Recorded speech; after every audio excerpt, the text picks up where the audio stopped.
Well, I think it's important to separate NATO, now 30, soon to be maybe 32 members, from then the US's other alliance networks. Quite famously, of course, you know that in Asia, there isn't a NATO, there is it's called a hub and spoke model of US bilateral alliances, basically.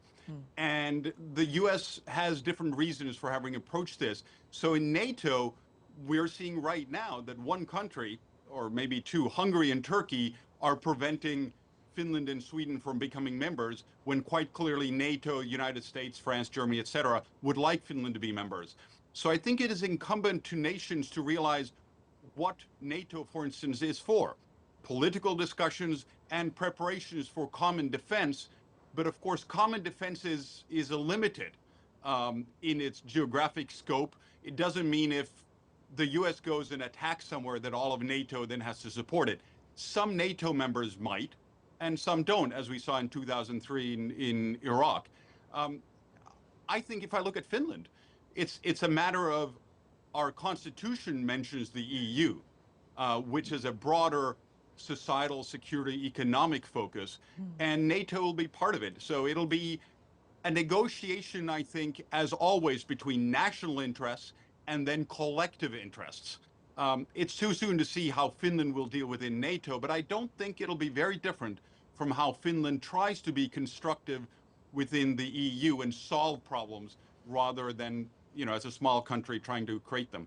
Yeah, I'm not as optimistic. I do understand that Finland has a long and complicated history with Russia, and certainly that's playing into the current circumstances. And indeed, the current circumstances provided the tipping point for Finland to want to change its mind and finally join NATO.